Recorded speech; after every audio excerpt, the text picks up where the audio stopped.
गाता हूँ मैं, शेखर, गीत गाता हूँ मैं, गुनगुनाता हूँ मैंने हंसने का वादा किया था कभी, इसलिए अब सदा मुस्कुराता हूँ मैं। गीत गाता हूँ मैं, गुनगुनाता हूँ मैंने हंसने का वादा किया था कभी, इसलिए अब सदा मुस्कुराता हूँ मैं, इसलिए अब सदा मुस्कुराता हूँ मैं। गुड इवनिंग भाई, गुड इवनिंग, गुड इवनिंग सारे नु भाई, की हाल चाल जी? वधिया हो सारे? तंदुरुस्त हो? फैमिली एकदम वधिया जी? बच्चा कहता है बहुत वधिया सर। दुख दुख दुख दुख दुख दुख दुख दुख हो रही है सर, हमारे एग्जाम आने वाले हैं 2 या 3 दिन के बाद। तो टेंशन क्यों ले रहे हो मेरे बच्चे? कोई बात नहीं, क्या हो गया? टेंशन ही नहीं, टेंशन के बिना काम करना। देखो अब तो एग्जाम आ गए, तैयारी हमने पूरी कर ली है ना। जितनी तैयारी हो गई है उसके बेस पे अपने बहुत बढ़िया एग्जाम दे के आने हैं। अपने बर्थडे से पहले मैंने पूरे प्रोफेशनल के बच्चों से कमिटमेंट की थी कि देखो 100% वैसे हम रिवीजन पूरी कर चुके हैं। क्योंकि ना प्रोफेशनल के बच्चे ना थोड़े से उनका ना एटीट्यूड लेवल अलग होता है, उनका ना थोड़ा सा मतलब अहंकार तो नहीं बोलूंगा, बट उनको ये लगता है कि हमें सब कुछ पता है, हमें ज़्यादा मत बताओ, ज़्यादा मत बनो जी। तो फिर भी मैं आपको अपना भाई समझता हूँ, छोटा भाई समझता हूँ, अपने बच्चे ही समझता हूँ। मैं एक बार दोबारा बता दूं सर, 100% इनकम टैक्स की रिवीजन हमारी हो चुकी है प्रोफेशनल की अलग से। आप एक बार प्लेलिस्ट जाके देख लेना। 100% जीएसटी की रिवीजन हमारी हो चुकी है, 100% कस्टम में रिवाइज करवा चुका हूँ विद प्रैक्टिकल क्वेश्चन। ठीक है, ये सारी कंप्लीट रिवीजन आपकी प्लेलिस्ट के अंदर है। एक बार प्रोफेशनल वाले जितने बच्चे सामने बैठे हैं, एक बार जाके प्लेलिस्ट देख लो। आपको सिंगल सिंगल टॉपिक, इवन कई टॉपिक तो ऐसे हैं जो मैंने डिटेल में करवाए हैं। फॉर एग्जांपल मैट का हो गया, डिविडेंड के टैक्सेशन हो गया, गिफ्ट के टैक्सेशन हो गया, ये तीनों टॉपिक आपके डिटेल में है। तो कई बच्चों को मैट में कितनी दिक्कत आती है, उसके बड़े बड़े क्वेश्चन मैंने सारे करवाए हुए हैं। ठीक है, मैं बार बार बोलता नहीं, मैंने कहा ना प्रोफेशनल के बच्चों को लगता है हमें सब कुछ पता है, बट फिर भी पूरी फैमिली से रिक्वेस्ट करूंगा एक बार जाके प्लेलिस्ट में जाके देख लेना। आपको कस्टम, जीएसटी, इनकम टैक्स के सभी टॉपिक की रिवीजन आपको वहां के ऊपर मिल जाएगी।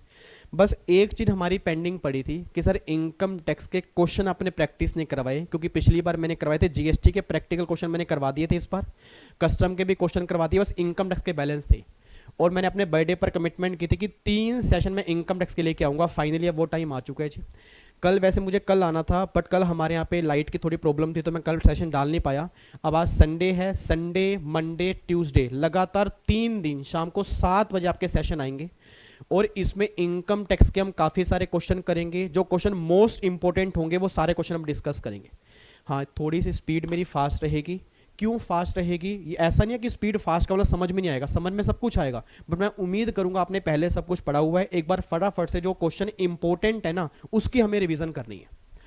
और एक क्वेश्चन हम कहां से करेंगे जी? जो आपके आईसीएसआई का प्रैक्टिस मैनुअल है, सबसे ट्रस्टेड सोर्स जो है, जिसके अंदर से 70 से 80% पेपर बनता है, जो बच्चे करके नहीं जाते, उसमें से हम करेंगे जी। मैंने सेम जीएसटी वाले क्वेश्चन भी उसमें से कराए थे, इनकम टैक्स वाले भी उसमें से करेंगे। कुछ क्वेश्चन के अंदर मिस्टेक हैं, उसको हम क्लास में सही कर देंगे, आप टेंशन मत लेना। जहां जहां दिक्कत, जहां जहां प्रॉब्लम होगी उसको हम सही करके चलेंगे। ठीक है, अब मैं ना एक बार आपको दिखा देता हूं, ज़्यादा बातचीत नहीं करते, टाइम वेस्ट नहीं करते, क्योंकि आपके भी एग्जाम है और आपका भी टाइम वेस्ट नहीं होना चाहिए। इधर देखो ध्यान से, ये प्रैक्टिस मैनुअल आपके सामने है जी। आप सीएस इंस्टीट्यूट की वेबसाइट के ऊपर जाओगे, वहां से आप डाउनलोड कर सकते हो, आपको वहां से मिल जाएगा। ये डायरेक्ट टैक्स का प्रैक्टिस मैनुअल है। अब इसमें आपके क्वेश्चन जो है ना, ये देखो, ये सारे के सारे चैप्टर दिए हुए हैं जी। ये चैप्टर हैं, 6 चैप्टर हैं जी। न्यू सिलेबस के अंदर तो 6 चैप्टर ये वाले हैं सारे। ओल्ड सिलेबस के अंदर इसके अलावा भी कई सारे चैप्टर हैं, 5 हेड हो गया, और भी कई चैप्टर हो गया, वो उनको एक बार अलग से देखने पड़ेंगे। न्यू सिलेबस के अंदर ये वाले चैप्टर है। ठीक है, अच्छा अब सुना ध्यान से, पहले 2 चैप्टर के क्वेश्चन आज हम कंप्लीट कर लेंगे। अगले 2 चैप्टर के क्वेश्चन जो होंगे उसको फिर हम कंप्लीट करेंगे कल की क्लास में, और अगले 2 चैप्टर जो हम कंप्लीट करेंगे नेक्स्ट क्लास में करेंगे। मतलब 3 लेक्चर के अंदर हम ये 6 के 6 चैप्टर कंप्लीट कर लेंगे। सारे क्वेश्चन तो कंप्लीट नहीं कर पाएंगे, बट इतने क्वेश्चन मोस्ट इंपॉर्टेंट हैं, जो मुझे लग रहा है कि आपके एग्जाम के लिए मोस्ट इंपॉर्टेंट हैं, वो सारे क्वेश्चन मैं करवा दूंगा। बाकी प्रैक्टिस मैनुअल मैं टेलीग्राम पे भी डाल दूंगा, अगर आपको ढूंढने में दिक्कत आ रही है। वैसे मैंने पहले डाला था, दोबारा डाल दूंगा। उसके सारे क्वेश्चन आपने करने हैं। इस प्रैक्टिस मैनुअल का अगर सिंगल क्वेश्चन भी कोई बच्चा छोड़ के जाता है, फिर ये मत कहना कि क्वेश्चन कहां से बने हैं जी। ये बहुत जरूरी है, मोस्ट इंपॉर्टेंट है, बस ये बात ध्यान देना जी। ठीक है, मोस्ट इंपॉर्टेंट क्वेश्चन सारे मैं करवा दूंगा, बाकी एक बार आप रीडिंग कर सकते हो, कोई भी डाउट होगा आप मुझसे पूछ लेना जी। स्टार्ट करें। लो जी, इधर सुनना ध्यान से। और ये चैप्टर नंबर 1 सबसे पहले स्टार्ट करने जा रहे हैं जी। इधर देखो ध्यान से, सबसे पहला चैप्टर हमारा है corporate tax planning and tax management का जी। आप सब जानते हो इसमें से एक क्वेश्चन कंफर्म बनता है 5 नंबर का। और इस बार इस बार नहीं मैं कह रहा, आप पिछले एग्जाम कोई भी उठा के देख लेना, हर बार एक क्वेश्चन 5 नंबर का देखने को मिलेगा इस चैप्टर में से जी। ठीक है जी। अब आओ जी एक बार फटाफट से, क्वेश्चन नंबर 1 तो बिल्कुल सिंपल है। अब सबसे पहले जो हम क्वेश्चन करेंगे, लो जी सबसे पहले हम क्वेश्चन जो करेंगे, क्वेश्चन नंबर 1 तो बिल्कुल सिंपल है, क्वेश्चन नंबर 2 भी सिंपल है। क्वेश्चन नंबर 3 पे आ जाओ जी। अब एक बार क्वेश्चन नंबर 3 पे आना, इस तरह के क्वेश्चन आपके एग्जाम के अंदर बनते हैं, आप वहां पे छोटी छोटी गलती करके आ सकते हो। आओ जी एक बार फटाफट देखते हैं क्वेश्चन नंबर 3 है क्या। सारे बच्चे पढ़ेंगे सर और एनर्जी से, क्योंकि बस 2-3 दिन बाकी हैं सर। और मेरे ख्याल से आज हमारी 8 तारीख है, कल से एग्जाम स्टार्ट है, मेरे ख्याल 10 तारीख से एग्जाम स्टार्ट है। आपका ही पहला एग्जाम 10 तारीख को है, तो घबराना नहीं है सर बिल्कुल। मैं कह रहा हूं जितने दिन बचे हैं ना, जितने दिन बचे अपना पूरी जान लगा दो सर। हम इस 1-1.5 घंटे में जो हमारा सेशन होगा पूरी जान लगा देंगे, जितने क्वेश्चन करेंगे बढ़िया तरीके से करेंगे जी। आओ जी एक बार क्वेश्चन नंबर 3 पढ़ना। क्वेश्चन नंबर 3 क्या कह रहे हैं, स्पेसिफाई विद रीजन, आपको साथ में रीजन भी देना चाहिए। Specify with reason whether the following act can be consider as tax planning, tax management और टैक्स इवेजन और टैक्स अवॉइडेंस। आप सब जानते हो जब ये चैप्टर हमने क्लास में किया था, इसके अंदर हमने काफ़ी सारे क्वेश्चन प्रोविजन अच्छे से पढ़े थे, और वहाँ पे डायग्राम भी आपको मैंने बनवाया था। आपको मैंने वहाँ पे कहा था इस चैप्टर के अंदर मेनली जब भी क्वेश्चन बनेंगे ना, आपको ये क्लैरिफाई करना होगा कि आपने कोई भी काम अगर करना है उसको टैक्स प्लानिंग में रखेंगे, टैक्स अवॉइडेंस में रखेंगे, इवेजन में रखेंगे, अवॉइडेंस में रखेंगे। अब ये प्लानिंग, अवॉइडेंस, इवेजन में क्या डिफरेंस है, मैनेजमेंट में क्या डिफरेंस है, सारी बातें आप एग्जाम मतलब अभी तक अच्छे से पढ़ चुके हो। अब सबसे पहला केस देखना क्या कह रहे हैं जी। पहला क्वेश्चन ये है, mister P deposit of ₹1 lakh in PPF account so as to reduce his total income from ₹6 lakh to 5 lakh. अब एक बार सोच के बोलना जी, 1 लाख रुपए पीपीएफ में जमा करवा दिए ताकि उसकी 6 लाख से इनकम 5 लाख रुपए हो जाए, तो क्या ये इवेजन है? Answer is no. आपको मैंने पहले भी कहा था, प्लानिंग का मतलब क्या होता है कि जो बेनिफिट गवर्नमेंट ने हमें खुद दिए हैं उस बेनिफिट को यूज करके अपना टैक्स कम करना, वो किस में कवर होगा? प्लानिंग में कवर होगा।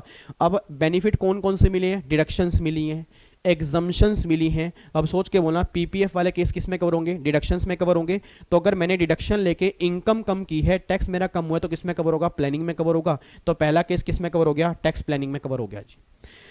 अगला केस देखो री, to reduce tax payable mister Kunal Sharma a resident individual paid 55 lakh as life insurance premium on the policy of minor सन।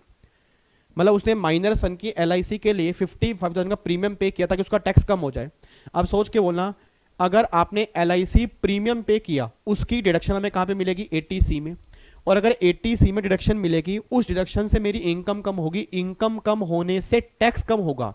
तो मेरा पूरी क्लास का क्वेश्चन है जी, आप मुझे सोच समझ के बोल देना, उस केस में क्या मैंने प्लानिंग की, अवॉइडेंस की, इवेजन की, मैनेजमेंट की? ऑब्वियस सी बात है मैंने प्लानिंग की है, क्योंकि अगर मैं डिडक्शन को कम करके, अगर मैं डिडक्शन यूज करके टैक्स कम करूंगा, वो केस किस में कवर होंगे? प्लानिंग में कवर होंगे। तो सेकंड केस भी किस में कवर हो गया? प्लानिंग में कवर हो गया। तीसरा केस कह रहे हैं, company claiming depreciation on the motor car which is being used by director for the personal purpose. अब सोच के बोलना जी, कितना गलत काम कर दिया भाई साहब, कितना गलत काम कर दिया। ये सामने कद्दू कलर का बच्चा बैठा है, बिल्कुल सीधो के बैठो, नालायक, बिल्कुल सीधो के बैठो। मतलब हद हो गई, यहाँ पे क्वेश्चन चल रहे हैं, बच्चा कह रहा है नींद पूरी कर लूँ मैं अपनी। इधर देखो ध्यान सर, ये क्वेश्चन आपके एग्जाम के अंदर देखने को मिलेंगे, आपको मैं दिखा दूंगा जब एडवांस टैक्स का पेपर होगा। जो क्वेश्चन आज हम करेंगे उसमें कई सारे क्वेश्चन आपको एग्जाम के अंदर देखने को मिल जाएंगे। फिर मत कहना कि सर हमने सेशन अटेंड नहीं किया था।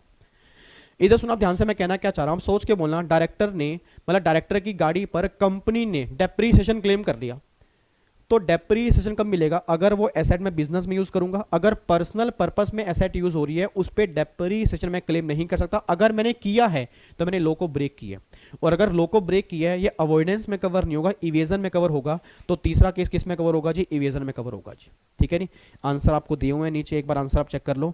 देखो जी, पहला केस किस में कवर हो जाएगा जी? अगर मैं फर्स्ट केस की बात करता हूं, फर्स्ट केस हमारा टैक्स प्लानिंग में कवर होगा, हमने टैक्स प्लानिंग का आंसर दिया। सेकंड केस भी हमारा किस में कवर होगा? टैक्स प्लानिंग में कवर होगा। तीसरा केस हमारा किस में कवर होगा? इवेजन में कवर होगा जी। लो जी, ये 3 नंबर का अगर एग्जाम में क्वेश्चन बनेगा तो ये 3 नंबर के हमारे आंसर आपके सामने आएंगे जी। कोई दिक्कत तो नहीं है? पक्का पक्का आगे बढ़ सकते हैं। लो जी, क्वेश्चन नंबर 1 कंप्लीट हो गया। फिर अगला क्वेश्चन हमें करना है क्वेश्चन नंबर 4, वो भी इस पैटर्न पर ही है, बट इसमें आप गलती जरूर करोगे अगर आपने लो ध्यान से नहीं पढ़ा जी। एक बार चेक करना क्या क्या लिखा हुआ है। वो कह रहे हैं indicate whether the following act can be consider as tax evasion, avoidance और अदरवाइज। मतलब इवेजन है, अवॉइडेंस है, अदरवाइज मतलब प्लानिंग है, मैनेजमेंट, आपको सारा कुछ बताना है। सबसे पहला कह रहे हैं Samarth deposit of 65,000 in term deposit of 5 year the post office to avail tax deduction under section 80C। भाई टैक्स कम करने के लिए 65,000 का उसने 80C का बेनिफिट लेना चाहा। अब अगर 80C का बेनिफिट लेगा, उसके बेस पे इनकम कम करेगा, फिर टैक्स कम करेगा, तो मेरा पूरी क्लास से क्वेश्चन है उसको प्लानिंग में कवर करेंगे, अवॉइडेंस में कवर करेंगे, इवेजन में कवर करेंगे, कहां कवर करेंगे? प्लानिंग में कवर करेंगे, क्योंकि सर लीगल तरीका है, मैंने बेनिफिट यूज किए हैं और इवन ये बेनिफिट गवर्नमेंट ने ही मुझे दिए हैं, मैंने कोई गलत काम नहीं किया, उसको यूज करके टैक्स कम करूंगा तो किसमें कवर होगा? प्लानिंग। तो पहला केस किसमें कवर हो गया जी? प्लानिंग में कवर हो गया। दूसरा केस कह रहे हैं Sushil, Sushil is using a motor car for personal purpose but charges as business expenditure. मतलब कमाल की बात देखो री, सुशील मोटर कार को पर्सनल पर्पस में यूज कर रहा है, बट जो उसके चार्जेस हैं उसको ट्रीट कर रहा है बिजनेस खर्चा। अब अपने बोल देना जी घर के 2 किलो टमाटर, 2 किलो प्याज, 2 किलो आलू, हरी मिर्चें, साथ में चटनी का सामान लेकर आया और सारा खर्चा मैंने P&L में डेबिट कर दिया। क्या ये पॉसिबल है? मतलब ही नहीं है भाई। बिजनेस में खर्चे बिजनेस वाले ही तो डेबिट होंगे। अगर पर्सनल खर्चा डेबिट करने के लिए बैठ गए बिजनेस में तो फिर प्रॉफिट कभी आएंगे ही नहीं। तो गवर्नमेंट ने क्या बोला, भैया अगर तूने ऐसा काम किया, तूने लॉ को ब्रेक किया है, उस केस में तूने टैक्स इवेजन वाले काम किए हैं, ये केस किस में कवर होगा जी? टैक्स इवेजन में कवर होगा। ओके रिपोर्ट है, पक्का पक्का आगे बढ़ सकते हैं। तीसरे पे आओ जी। अगला फिर कह रहे हैं PQR industry limited installed an air conditioner costing 75,000 at the residence of a director as per terms of his appointment but treated it as fitted in the quality control section in the factory. This is with the objective to treat it as plant for the purpose of computing depreciation. अब सोच के बोलना, director के घर में AC लगा और मैंने बिजनेस का खर्चा दिखा दिया और मैंने कहा डेप्रीसिएशन क्लेम करूंगा, क्या मैंने काम सही किया गलत किया? गलत काम किया ना, तो किस में कवर होगा जी? जल्दी बोलो किस में कवर होगा? ये प्लानिंग में कवर नहीं होगा, अवॉइडेंस में कवर नहीं होगा, इवेजन में कवर होगा, क्योंकि एक तरह का पर्सनल खर्चे को मैंने बिजनेस खर्चा ट्रीट कर लिया। तो किस में कवर होगा जी? इवेजन में कवर होगा जी। कोई दिक्कत तो नहीं है? इस तरह के क्वेश्चन आपके एग्जाम के अंदर बनेंगे। अब बताओ मुश्किल है क्या सर? आगे देखो जी, अगला क्वेश्चन क्या है? SQL limited maintain a register for tax deduction at source affected by it to enable timely compliance. अब सोच के बोलना, अब TDS के सारे कंप्लाइंस टाइमली पूरे हो रहे हैं, सब कुछ मैं टाइमली मेंटेन कर रहा हूँ। मैंने पहले भी कहा था अगर आप कंप्लाइंस सही टाइम पर पूरे कर रहे हो, उसको किस में कवर करते हैं? टैक्स मैनेजमेंट में कवर करते हैं। तो ये वाला केस किस में कवर हो जाएगा जी? टैक्स मैनेजमेंट में कवर हो जाएगा। ठीक है, अब एक बार लास्ट केस आप खुद पढ़ो जी। लास्ट केस बहुत ध्यान से पढ़ना, एक बार रीडिंग करो इसकी, लास्ट केस की एक बार रीड करो जी फटाफट से एक बार इसको। अब बहुत ध्यान से रीड करना सर, अब मैं आपको बार बार कह रहा हूँ, इसमें आप गलती करोगे। एक बार चेक करना यहाँ पे क्या लिखा है। आर लिमिटेड मतलब एक कंपनी है, issue a credit note for 90,000 for brokerage payable to Suresh who is son of R, और आर कौन है? Managing director of the company, मतलब कंपनी का मैनेजिंग डायरेक्टर है। पेमेंट उसको करनी थी, उन्होंने पेमेंट कर दी किसको? उसके सन को पेमेंट कर दी और क्रेडिट नोट इशू कर दिया 90,000 रुपए का। ठीक है जी। The purpose is to increase his total income from 160 to 2,50,000। अब ये ऐसा क्यों किया? क्योंकि 2.5 लाख रुपए की एग्जाम्पशन लिमिट है, 90,000 रुपए वहां ट्रांसफर कर दिए और उससे क्या होगा? टैक्स कम हो जाएगा जी। तो उन्होंने अवॉइडेंस किया है, इवेजन की है। आपको देखने में लग रहा होगा ये अवॉइडेंस की है, आपको देखने में लग रहा होगा ये अवॉइडेंस की है, बट ये केस आपका इवेजन में कवर होगा सर, क्योंकि क्रेडिट नोट आप ऐसे इशू नहीं कर सकते। मैं दोबारा बोल रहा हूँ, क्रेडिट नोट आप ऐसे इशू नहीं कर सकते। क्रेडिट नोट यहाँ पे इशू करना नहीं बनता था, और अगर आपने क्रेडिट नोट इशू कर दिया, आपने लॉ को ब्रेक कर दिया, और जहां पे भी आपने लॉ को ब्रेक किया होगा, मतलब जहां पे प्रोविजन आपने फॉलो नहीं किए होंगे, उस प्रोविजन को बिना फॉलो किए आपने अगर टैक्स कम किया होगा, तो मैंने क्लास में भी कहा था वो इवेजन में कवर होगा जी। अब यहाँ पे ना इस क्लोज में बच्चा ये गलती करके आता है, यहाँ पे ना अवॉइडेंस लिख के आता है, मतलब बाकी चारों पॉइंट तो सही कर देगा, इसमें गलती कर देगा। आपको मैं दिखाता हूं जिसका आंसर एक बार देखो नहीं। पहला केस हमने बोला प्लानिंग में ही कवर है। दूसरा केस हमने क्या बोला जी? इवेजन में। हम दूसरा केस हमने किस में कवर किया? इवेजन में। देखो यहाँ पे भी इन्होंने भी इवेजन में कवर किया होगा, देखो इवेजन आ गया। तीसरा केस भी हमने इवेजन में कवर किया होगा, इन्होंने भी इवेजन में कवर किया है। फोर्थ केस हमने टैक्स मैनेजमेंट में कवर किया, मैनेजमेंट में कवर किया। अब देखना यहाँ पे क्या लिखा है, net effect of the transaction is to reduce the tax liability of company by improper means, मतलब इम्प्रॉपर मीन्स मतलब गलत तरीके से, the company is liable to tax at flat 30% whereas Suresh would not be liable to pay tax since income does not exceed basic exemption limit, the issue of credit note to reduce tax liability amount to tax evasion. वो किस में cover होगा जी? Evasion में cover होगा, बस ये पर ध्यान दो जी। ठीक है, तो आपके एग्जाम में अगर इस तरह के क्वेश्चन बनेंगे, क्वेश्चन बहुत ध्यान से करना, क्वेश्चन बिल्कुल सिंपल बनेंगे, बट अगर आपने पढ़ा सही ढंग से नहीं है ना, आप गलती करके आ जाओगे वहां पे। ठीक है जी, ये हमारा क्वेश्चन नंबर 4 था जी। अब ये क्वेश्चन नंबर 5 है, और ये क्वेश्चन नंबर 5 ना उन सब बच्चों के लिए है जो ये कहते हैं, न्यू सिलेबस वाले बच्चे खास तौर पे कहते हैं, जो कहते हैं सर अब हमारे एग्जाम में ना 5 हेड नहीं है। अब मुझे ना बच्चे बहुत बार कहते हैं सर, अब मे भी आप में से अगर रेगुलर बैच वाले बच्चे होंगे वो तो नहीं बोलेंगे, बट जो रेगुलर बैच वाले बच्चे नहीं है, जो यूट्यूब फैमिली के हैं, जो सेल्फ स्टडी कर रहे हैं, वो मुझे बहुत बार बोलते हैं कि सर हमने सुना आप साथ में 5 हेड भी पढ़ाते हो। अब 5 हेड में क्यों ना पढ़ाऊं सर? आपके इनकम टैक्स 30 नंबर का अप्रोक्सीमेट मेरे 100 लेक्चर आपके पास आए होंगे 30 नंबर के लिए। 50 लेक्चर तो नॉर्मल होंगे, 50 लेक्चर 5 हेड के होंगे। रीजन मीनिंग आप खुद देख लो, क्वेश्चन सैलरी का है, और आपके एग्जाम में ना एक बार नहीं सर 3 बार ये क्वेश्चन बन चुका, 5 नंबर के अंदर 3 बार। अब जिसको सैलरी के प्रोविजन ही नहीं पता, वो क्वेश्चन सॉल्व क्या करके आएगा? और सिर्फ सैलरी नहीं सर, पीजीबीपी, कैपिटल गेन, आपको मैं दिखाऊंगा कई सारे क्वेश्चन है 5 हेड के अंदर से बने हुए हैं, सीएस प्रोफेशनल न्यू सिलेबस के अंदर। जो बच्चे कहते हैं 5 हेड हमारे सिलेबस में है ही नहीं, एक बार चेक करना क्वेश्चन क्या है। क्वेश्चन बहुत ध्यान से पढ़ना जी। क्वेश्चन 5 है, Suresh is employ in Delhi and drawing 50,000 per month salary. ठीक है, बिसाइड इसके अलावा he got 1 month salary as bonus, मतलब बोनस मिल रहा है 1 महीने की सैलरी के बराबर का, मतलब 50,000 रुपए का बोनस मिल रहा है। He is given an option by the employer either to accept HRA, या तो वो एचआरए ले ले या वो आरएफए ले ले, which is own by the employer. HRA is payable 10,000 per month while the rent of accommodation in Delhi was 12,000 per month। ठीक है, उसको एडवाइस करना है Suresh whether it would be beneficial for him to avail HRA और RFA provided by employer. Assume करो उसने 115 BAC वाला option नहीं लिया। अब सोच के बोला सर, अगर आपने एग्जीक्यूटिव में 5 हेड सही ढंग से नहीं पढ़े, सैलरी आपको याद नहीं है, प्रोफेशनल में अपने 5 हेड किए नहीं, ये क्वेश्चन में नंबर 0 आएंगे आपके। क्यों? अगर आपको HRA और RFA के प्रोविजन ही नहीं पता, आप क्वेश्चन सोल्व कैसे करोगे? अब ऐसा करते हैं, पहले ये एज्यूम करते हैं कि अगर ये पर्सन RFA लेता हो उस केस में क्या होता। अच्छा, RFA अगर लेता, घर दिल्ली में है, देखो एम्प्लॉय कहां कर रहा है? दिल्ली में, और घर एम्प्लॉयर के खुद का है, और अगर घर उसके खुद का होगा तो सैलरी का 15% जो होगा वो एम्प्लॉय के हाथ में टैक्सेबल बन जाएगा, टैक्सेबल परक्यूसिट बन जाएगा। सैलरी मींस क्या होगा? बेसिक प्लस में DA ऑटो वाला, प्लस में कमीशन एवरी टाइप, प्लस में बोनस, प्लस में taxable portion of all allowances, वो सारा सैलरी का मीनिंग होगा जी। अब यहाँ पे सैलरी कितनी दी है? 50,000 पर मंथ है, तो 6 लाख रुपए की सैलरी है, 6 लाख रुपए की आपकी सैलरी निकल के आ गई, ये 6 लाख रुपए की सैलरी आ गई। कैलकुलेटर आपके हाथ में होना चाहिए। DA हमें दिया नहीं हुआ, 50,000 रुपए का बोनस दिया हुआ है, 50,000 रुपए का आप इसमें बोनस ऐड कर दोगे।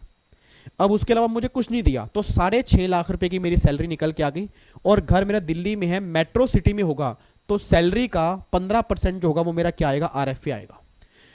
और अगर मैं 6.5 लाख रुपए का 15% निकाल दूं, कितना आएगा जी? 97,500 इस टैक्सेबल परक्यूसिट, ये निकल के आ गया। तो 97,500 रुपए आप इसमें ऐड कर दोगे। एक बार देखो, 97,500 टोटल मेरी इनकम कितनी आ गई? 7,47,500। उसने साफ साफ बोल दिया कि आपने 115 BAC वाला ऑप्शन नहीं लिया, मतलब नॉर्मल स्कीम फॉलो कर रहा हूं, ऑप्शन 1 फॉलो कर रहा हूं, क्योंकि 115 BAC में अभी नए स्लैब रेट आए हैं। उम्मीद करता हूं आपने अमेंडमेंट क्लास देखी होगी, आपने उसके अंदर पढ़ा होगा। बट क्वेश्चन ने बोल दिया कि 115 BAC लिया नहीं, मतलब आपने पुरानी स्कीम फॉलो की है। अब अगर पुरानी स्कीम फॉलो की है, इनकम 5 लाख से जो ज्यादा होगी उसका हम लगा देंगे 20%। 5 लाख से कितनी ऊपर है? 7,47,500 है, तो 2,47,500 का 20% प्लस में 12,500, ये टैक्स आ गया 62,000 का टैक्स आ गया जी। अच्छा सॉरी, 50,000 रुपए के माइनस करेंगे डिडक्शन, 50,000 रुपए की माइनस करेंगे स्टैंडर्ड डिडक्शन, तो टोटल इनकम बचेगी 697,500, माइनस में 5 लाख कर दिया, 197,500 आ गया।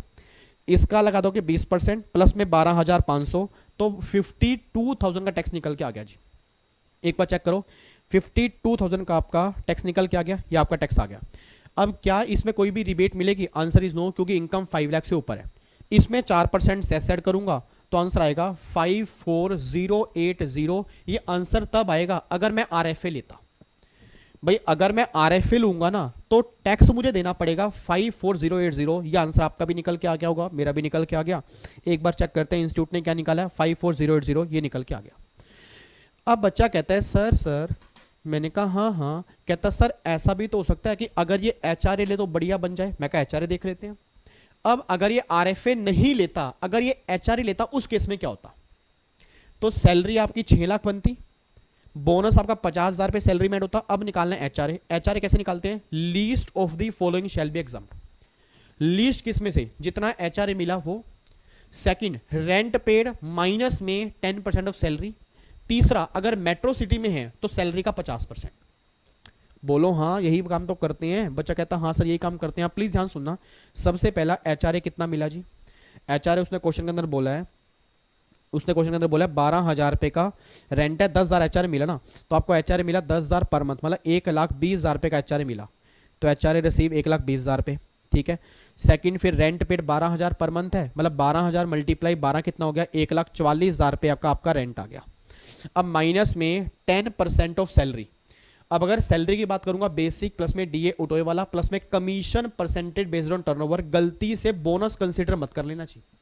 यहां पे बेसिक सैलरी दी है, डीए दिया नहीं, कमीशन दिया नहीं, तो क्या लेंगे? बेसिक लेंगे। बेसिक कितनी है? 6 लाख, उसका 10 कितना हो गया? 60,000 रुपए की सैलरी आ गई। इसमें से 60,000 रुपए अपने माइनस कर दिया। फिर तीसरा निकल गया सैलरी का 50%। अब अगर 144 का 50% करूंगा, सॉरी 6 लाख का 50% करूंगा तो कितना आएगा? 3 लाख रुपए आपका यहां पे निकल के आ जाएगा। अब एक बार 144 में से माइनस कर दो 60,000, ये 84,000 आ गया जी, 84,000 आ गया। अब अगर यहाँ पे 84,000 निकल के आ गया, यहाँ पे टैक्सेबल एचआरए, एक मिनट रुकना, रेंट पेड हमारा 12,000 है ना,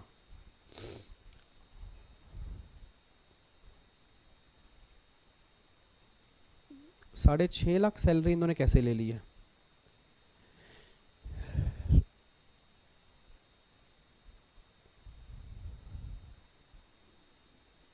bonus is not part of the for the purpose of HRA, सही है। It is assume that both HRA और आरएफए आर आइडेंटिकल। तो अगर बोनस पार्ट नहीं है, इन्होंने 6.5 लाख सैलरी कैसे ले ली है जी? इन्होंने बोनस भी इसमें ऐड कर दिया। यहाँ पे सही करना पड़ेगा जी आपको। देखो आंसर में गलती आ गई ना, इन्होंने यहाँ पे आंसर में गलती कर रखी है। बच्चा कह रहा है सर इंस्टीट्यूट का आंसर भी गलत हो सकता है। मैं नहीं बोलूँगा जी इंस्टीट्यूट का आंसर सही होगा या गलत होगा, एक बार ये पढ़ लेना चाहिए, डिस्क्लेमर पढ़ लेना। इंस्टीट्यूट ने डिस्क्लेमर दिया हुआ है, कह रहे हमने बनाए तो बिल्कुल सही है, बट इसमें गलती होने के चांसेस हैं और हम 0% रिस्पॉन्सिबल हैं उस गलतियों के। अब वो रिस्पॉन्सिबल वो तो है नहीं जी, रिस्पॉन्सिबल तो हमें ही होना पड़ेगा। तो अब यहाँ पे खुद देखना यहाँ पे इन्होंने गलती क्या की है। देखो जबकि इन्होंने यहाँ पे नोट में बोल रखा है, इन्होंने नोट में क्या बोल रखा है, इन्होंने यहाँ पे देखो ये नोट दिया हुआ है, नोट में क्या बोल रखा है कि bonus is not a part of salary for the purpose of computing HRA, कि बोनस सैलरी का पार्ट नहीं बनेगा। फिर भी इन्होंने बोनस सैलरी का पार्ट बना रखा है। क्यों? क्योंकि भाई साहब सैलरी तो 6 लाख रुपए है, सैलरी 6 लाख रुपए है, बोनस जो है उसके 50,000 रुपए है, तो अपने 6.5 लाख सैलरी क्यों ली? फिर तो यहाँ पे 6 लाख सैलरी आनी चाहिए ना। तो यहाँ पे ना, यहाँ 60,000 आएगा, 84 ही आएगा, यहाँ 3 लाख आएगा, लेस क्या बन गया 84। तो 1,20,000 में से 84 तो हो गया एग्जम्प्ट, तो 120 में से 84 एग्जम्प्ट हो गया, तो ये 36,000 आएगा जी। यहाँ पे ना 36,000 पे कर लेना, ये सही कर लेना जी, एक बार ना आंसर सही कर लेना। मैं ये आपको बता रहा था कि आंसर में कई जगह मिस्टेक आपको देखने को मिल सकती है जी। एक बार दोबारा बोल रहा हूँ, गलती से भी ये गलती एग्जाम के अंदर मत करके आना सर, ऐसा मत सोचना इंस्टीट्यूट ने ऐसा किया तो ऐसा ही होगा, ठीक है। इंस्टीट्यूट से गलती हुई है और वो गलती दिख भी रही है। जब इंस्टीट्यूट खुद कह रहा है कि बोनस सैलरी का पार्ट नहीं बनेगा एचआरए के लिए, तो हम एचआरए ही तो निकाल रहे हैं। आरएफए के लिए सैलरी का पार्ट बनता है बट एचआरए के लिए नहीं बनता। तो फिर एचआरए का पार्ट, एचआरए में सैलरी का पार्ट क्या बनेगा? बेसिक प्लस में डीए उठोए प्लस में कमीशन, ना तो कमीशन है ना डीए, तो फिर क्या बनेगा? बेसिक की सैलरी बन जाएगी। बेसिक कितनी है? 6 लाख रुपए की है, उसका 10 कितना हो गया? 60,000 रुपए। तो रेंट पेड माइनस में 10% ऑफ सैलरी कितना हो गया? 84,000 निकल के आ रहा है। तो माइनस में 120 माइनस 84, 36,000 नेट निकल के आ गया। अब यहाँ पे 36,000 ये है। अब एक बार देखना कितना आएगा जी, 6 लाख प्लस में 50,000 प्लस में 36,000,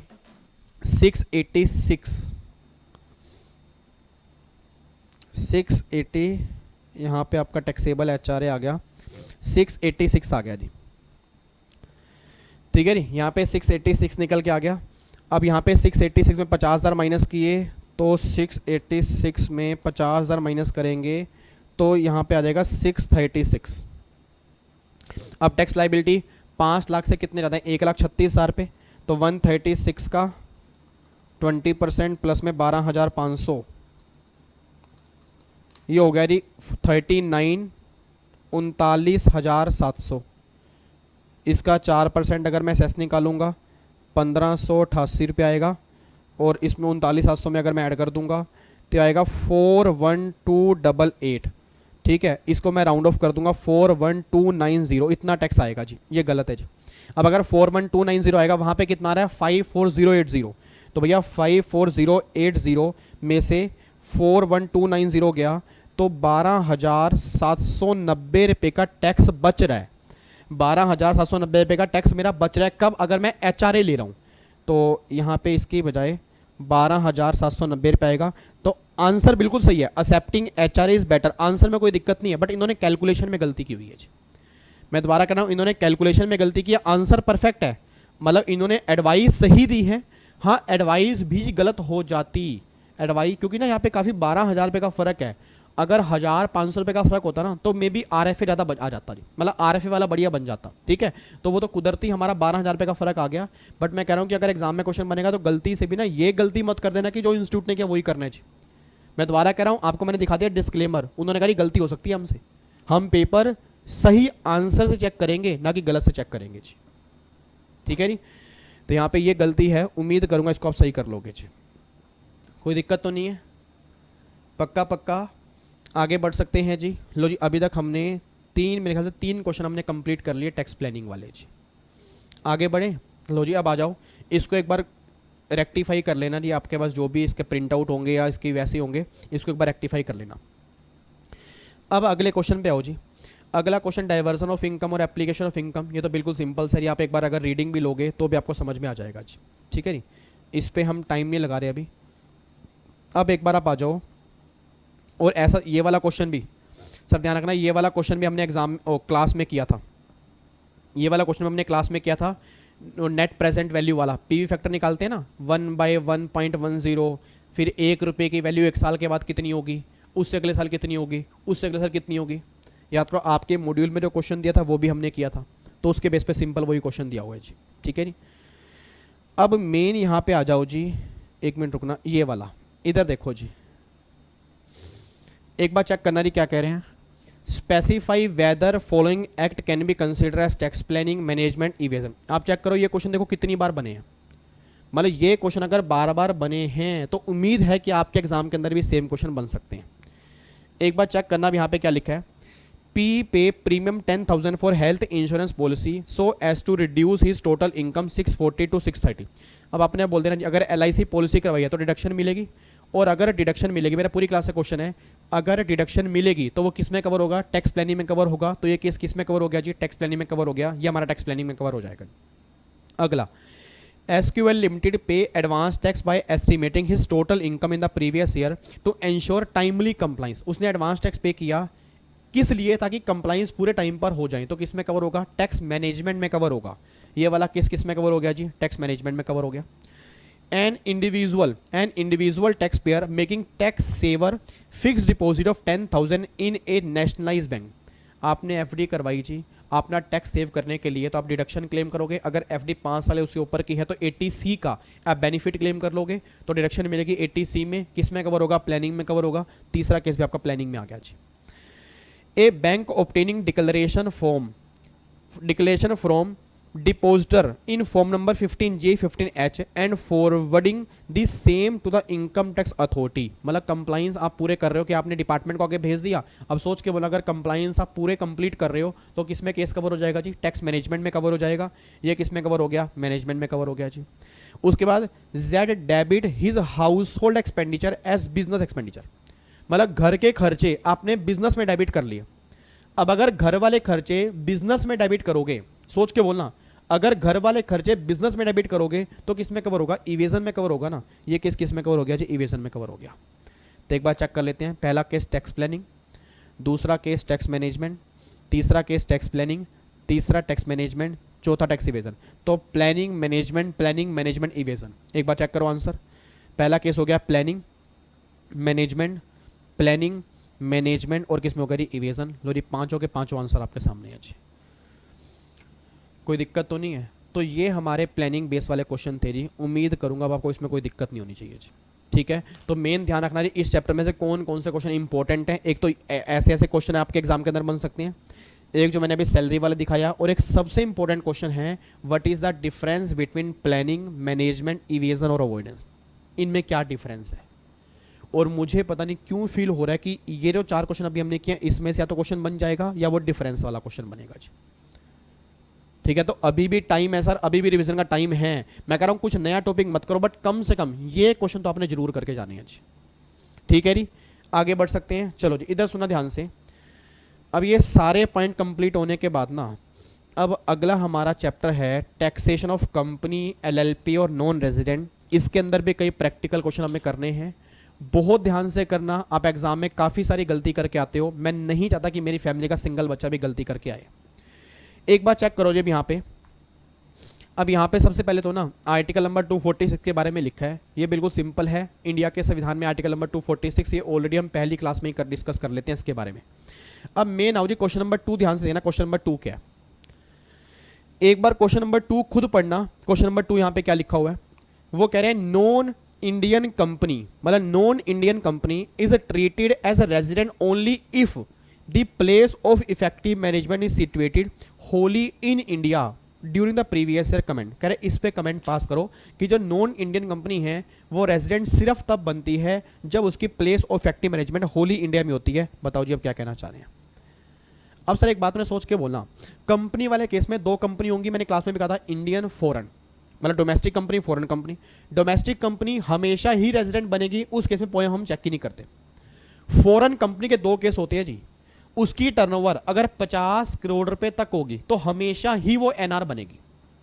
वो क्या कह रहा है, non Indian company is treated as resident only when if the place of effective management is situated wholly in India. कह तो वो सही रहा है, बट हर फॉरेन कंपनी नहीं, वही फॉरेन कंपनी जिसकी टर्नओवर 50 करोड़ से ऊपर होगी, क्योंकि जिसकी टर्नओवर 50 करोड़ तक होगी उस केस में वो हमेशा एनआर बनेगी। और पोयम निकालते कैसे हैं, उसकी गाइडलाइंस आप सब जानते हो जी। याद आ रहा कुछ आपका, एक्टिव बिजनेस इंडिया से बाहर होना चाहिए, मेजोरिटी बोर्ड मीटिंग बाहर होनी चाहिए। अब एक्टिव बिजनेस इंडिया से बाहर है या नहीं है, उसकी 4 कंडीशन होती हैं जी। याद आ रहा है, पैसिव इनकम वाली कंडीशन, इंडिया में एसेट्स वाली कंडीशन, इंडिया में एम्प्लॉय वाली कंडीशन, जो इंडिया में एम्प्लॉय है उस पर होने वाला खर्चा, फिर पैसिव इनकम किसे कहते हैं, वो सारी बातें हमने डिटेल में क्लास में पढ़ी हुई हैं। तो हमें यहाँ पे ना बस छोटी मोटी बातें लिख के आनी है कि भैया इंडियन कंपनी हमेशा रेजिडेंट होगी, फॉरेन कंपनी में 2 केस बनेंगे, 50 करोड़ 50 करोड़ से ऊपर। 50 करोड़ से ऊपर वाले केस में हम पोयम कॉन्सेप्ट चेक करते हैं। और पोयम का मतलब देखो यहाँ पे क्या लिखा हुआ है, place of effective management to mean a place where the key management and commercial decision that are necessary for the conduct of business of an entity as a whole और इन सब्सटेंस मीन, मतलब जहां पे वो decision लिए जाएंगे उसके वजह से हम पोयम कैलकुलेट करेंगे जी। ठीक है, तो ये हमारा क्वेश्चन नंबर 2 हो गया। उम्मीद करूंगा कोई दिक्कत नहीं है जी। बढ़ सकते हैं आगे। अब एक क्वेश्चन नंबर 2 के बाद आओ जी क्वेश्चन नंबर 6 और 7 पे आओ। ये केस स्टडी आपके एग्जाम में कई बार बन चुकी है जी। आपके एग्जाम में ये केस लो ना, ये केस लो आपके एग्जाम में केस लो कई बार बन चुके हैं। एक तो कर्नाटका हाई कोर्ट की जजमेंट है और एक मद्रास हाई कोर्ट की जजमेंट है। कई बच्चों को ना ये डाउट होता है, सर क्या हमें जजमेंट के नाम याद करने हैं? Answer is no. आपको जजमेंट के नाम याद करने की जरूरत नहीं है सर। आप अगर नॉर्मल प्रोविजन भी अगर याद होंगे ना तो भी कोई दिक्कत वाली बात नहीं है। एक बार चेक करना, यहाँ पे क्वेश्चन क्या है, क्वेश्चन नंबर 6 पढ़ो जी। Sharad hospital purchase second hand medical equipment for use as spare part of the existing equipment, examine with the help of decided case law that whether the above expenditure is revenue और capital. वो कहना चाह रहे हैं Sharad hospital purchase second hand medical equipment purchase किया as a spare part, मतलब पुरानी machine है उसमें एज ए स्पेयर पार्ट उसने लगाया और उसने उसको रेवेन्यू खर्चा ट्रीट कर लिया। अब डिपार्टमेंट कह रहा है भाई ये खर्चा ना कैपिटल है, डिपार्टमेंट कह रहा है कैपिटल है, मैं कह रहा रेवेन्यू। अब डिपार्टमेंट कैपिटल क्यों कह रहा है? वो कह रहा है कैपिटलाइज करोगे, डेप्रिसिएशन क्लेम करोगे आने वाले कई सालों में। असेसी कह रहा है भाई पूरी मशीन थोड़ा है, मशीनरी का एक छोटा सा स्पेयर पार्ट है जो नॉर्मली कई बार खराब हो जाता है, और जो कई बार खराब होगा उसको हमने छोटा स्पेयर पार्ट लगा दिया, ये हमारा खर्चा रेवेन्यू है। तो फिर यहाँ पे कर्नाटक हाई कोर्ट ने कहा था असेसी सही है, डिपार्टमेंट गलत है, इस खर्चे को आप रिवेन्यू खर्चा ही ट्रीट करोगे और 100% खर्चा आप डेबिट कर लोगे। देखो यहाँ पे क्या लिखा है, कर्नाटक हाई कोर्ट इस केस में डिसाइड किया, held that since the second hand machinery purchase by SSC was for use as spare part for the existing old machinery, the same had to be allowed as business expenditure, उसको as a business खर्चा ही आप treat करोगे। बस ये बात ध्यान देना चाहिए, कोई दिक्कत तो नहीं है, पक्का पक्का आगे बढ़ सकते हैं। अब आगे क्वेश्चन नंबर 7 पे हो जी। क्वेश्चन नंबर 7 देखो जी, सुकृति लिमिटेड एक कंपनी है, Sukriti limited income expenditure of 76,000 for the issue of share, उसने 76,000 की खर्चा की है for the issue of share, मतलब शेयर इशू करने पे, लेकिन किंतु परंतु the public issue could not materialise on account of non clearance by SEBI, but ये आईपीओ ना मैटेरियलाइज नहीं हुआ, मतलब आईपीओ आया नहीं क्योंकि सेबी की तरफ से वो क्लियर नहीं हुआ। Examine with the help of decided case दो whether the above expenditure is revenue और कैपिटल। अब यहाँ पे ना, यहाँ पे सुनो ध्यान से, डिपार्टमेंट कहता है जी ये खर्चा आपका कैपिटल है, असेसी कहता है ये खर्चा कैपिटल तब होता जब मेरी कंपनी का आईपीओ आ जाता। भाई मेरी कंपनी का आईपीओ आ जाता, कैपिटल रेज हो जाती, तो जो भी कैपिटल के लिए खर्चा किया होगा उसको कैपिटल मानते हैं, तो खर्चा कैपिटल बन जाता। भाई अभी मेरा आईपीओ आया ही नहीं, सेबी से क्लियर नहीं हुआ, तो ये खर्चा तो मेरा रिवेन्यू है जी, और अगर ये खर्चा रिवेन्यू है इसका मैं 100% बेनिफिट क्लेम करूंगा, इसको मैं कैपिटलाइज नहीं करूंगा। डिपार्टमेंट कह रहा है भाई इसकी नेचर चेक करो, नेचर ये तुमने कैपिटल रेज के लिए ही खर्चा किया था ना। अब वो बात अलग है कि सेबी से क्लियर नहीं हुआ, और अगर सेबी से क्लियर नहीं हुआ तो ये थोड़ा कि वहां से अगर क्लियर नहीं हुआ तो ये खर्चा तुम्हारा रिवेन्यू बन जाएगा। भाई ये खर्चा तुम्हारा रिवेन्यू कैसे बन सकता है, जब ये खर्चा तुमने शेयर कैपिटल मतलब कैपिटल के लिए किया, शेयर्स के लिए किया, तो जब उसकी नेचर कैपिटल है तो इस खर्चे की नेचर भी कैपिटल होगी। बच्चा कहता है सर फिर जो अब यहाँ पे मतलब जजमेंट है उसने क्या डिसाइड किया, मद्रास हाई कोर्ट, ये देखो रही मद्रास हाई कोर्ट ने यही डिसाइड किया कि डिपार्टमेंट सही है, यहाँ पे असेसी गलत है। देखो यहाँ पे क्या लिखा है, ऑब्जर्व दैट, उसने ऑब्जर्व किया असेसी हैड टेकन स्टेप, वो स्टेप ले चुका था, assessee had taken step to go in for a public issue and incurred share expenditure, however it could not go in for the public issue by reason of the order issued by SEBI just before the proposed issue. The High Court observed that though the efforts were exhausted, the fact remained that the expenditure incurred was only for the purpose of expansion of the capital base. मतलब खर्चे का सिर्फ जो base मतलब खर्चे का जो reason था ना वो सिर्फ कैपिटल बेस को एक्सपेंड करना था, तो ये नेचर तो वही रहेगी ना, नेचर थोड़ा चेंज होगी, और अगर नेचर चेंज नहीं होगी तो खर्चा फिर कैपिटल ही मानेंगे, रिवेन्यू खर्चा नहीं मानेंगे। तो देखो ये खर्चा क्या मानेंगे, कैपिटल खर्चा। ये दोनों केस लो आपके एग्जाम में कई बार आ चुके हैं जी। तो बच्चा कहता है ना सर केस लो कैसे बनते हैं, केस लो इस तरह से बनेंगे सर, और केस लो कैसे बनेंगे। देखो 30 नंबर का इनकम टैक्स है, और मैंने इस बार पूरे इनकम टैक्स की रिवीजन भी कराई है, इवन मैट का टॉपिक हो गया, डिविडेंड हो गया सर, मतलब इतने बड़े बड़े टॉपिक जो बच्चा दिक्कत करता है, मतलब पार्टनरशिप फर्म की टैक्सेशन, रेगुलर बैच के लेक्चर मैंने डाले हुए हैं यूट्यूब के ऊपर, और बताओ मैं क्या करूं। अब इसके बावजूद भी अगर आप नहीं करोगे सर फिर तो हाथ ही जोड़ सकता हूं बस, और मैं क्या करूंगा जी इसके बाद भी, क्योंकि ना मैंने कहा ना प्रोफेशनल के बच्चे थोड़ा हवा के अंदर होते हैं, तो कोई बात नहीं, मैंने अपना बेस्ट दे दिया सर। अगर आप प्लेलिस्ट आरबीटेक चेक करोगे 47 से 48 वीडियो हैं रिवीजन की, सिर्फ 47 से 48 प्रोफेशनल वाले बच्चों की अलग, ठीक है। जिन्होंने कहा था सर जीएसटी पूरा भी रिवाइज नहीं हो, आप चेक कर लो एक बार प्लेलिस्ट जाके। कस्टम के सर 15 लेक्चर आपके हैं जिसमें प्रैक्टिकल क्वेश्चन भी हैं, प्रोविजन भी हैं, पूरा का पूरा कस्टम आपके उसमें डाला हुआ मैंने, बताओ और बताओ अब क्या किया जाएगा सर। ठीक है चलो, उसके बाद एक और अगले क्वेश्चन पे आते हैं। एक क्वेश्चन नंबर 10 पे आओ जी। ये क्वेश्चन नंबर 10 मोस्ट इंपॉर्टेंट है, इसको मैं इंपॉर्टेंट मार्क कर रहा हूँ जी। ये ओल्ड सिलेबस के अंदर कई बार क्वेश्चन बन चुका है। ओल्ड वाले बच्चे अगर सामने इस वीडियो को देख रहे हैं, ओल्ड सिलेबस में ये कई बार क्वेश्चन बन चुका है, इस क्वेश्चन को पढ़ने में गलती मत करना चाहिए। क्वेश्चन देखना, examine the taxability of the following received with reference to income tax act 1961। Bonus share, ध्यान से, bonus share receive by equity shareholder. अब अगर bonus share preference share holder receive करते फिर ये डीम्ड डिविडेंड बन जाता जी। मैं दोबारा बोलूंगा, अगर bonus share preference share holder receive करते फिर बनता डीम्ड डिविडेंड सेक्शन 222 के अंदर। बट अगर ये bonus share equity share holder ने रिसीव किए हैं तो ये डीम्ड डिविडेंड नहीं बनेगा, इसके हाथ में डिविडेंड की कोई भी टैक्सेबिलिटी नहीं होगी। तो यहां पे एक बार चेक कर लेते हैं, देखो जी, non taxable as deemed dividend. ठीक है जी। तो सिंपल सी बात ये निकल के आ रही है कि भैया अगर आपने बोनस शेयर इशू किए हैं इक्विटी शेयर होल्डर को, उसको डिविडेंड ट्रीट मत कर देना गलती से, क्योंकि जो हमने डीम्ड डिविडेंड में कॉन्सेप्ट पढ़ा था वो प्रेफरेंस शेयर होल्डर वाले केस के अंदर पढ़ा था जी। उसके बाद देखो जी, medical allowance receive by an employee. अब मैं आगे पढ़ूंगा ही नहीं जी, मैं नहीं आगे पढ़ रहा। बच्चा कह रहा है पढ़ लो सर पढ़ लो, हमें सैलरी याद नहीं है। मैं नहीं पढ़ूंगा सर। याद करो सैलरी वाले चैप्टर में आपको मैंने पहले कहा था मेडिकल परक्यूजिट वाले केस में एग्जाम्पशन मिल सकती है, मेडिकल अलाउंस वाले केस में फुली टैक्सेबल होता है। मेडिकल अलाउंस है जी, बताओ क्या करूं, जल्दी बोलो क्या करूं। फुली टैक्सेबल, सिंगल पैसा भी एग्जाम्पशन नहीं मिलेगी, तो ये तो हो गया फुली टैक्सेबल।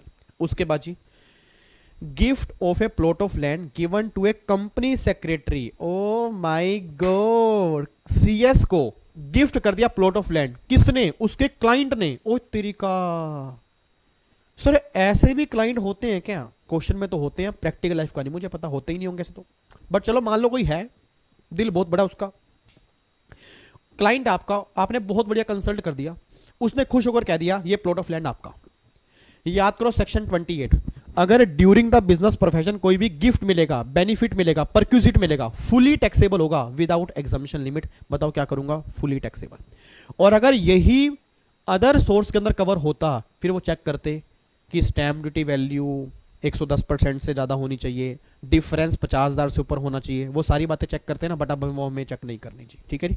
उसके बाद जी, receipt of cash gift 60,000 from a friend on the occasion of wedding anniversary. भैया वेडिंग पर मिलता तो एग्जम्प्ट होता, वेडिंग एनिवर्सरी पर मिलेगा तो क्या हो जाएगा, taxable. Contribution to provident fund recovered from an employ by an employer but not deposit in PF account. तो भैया इनकम बनेगी, इनकम बनेगी, टैक्सेबल होगा। एक बात मुझे बोलना, आप मेरे एम्प्लॉय हो, मैं आपका एम्प्लॉयर हूं।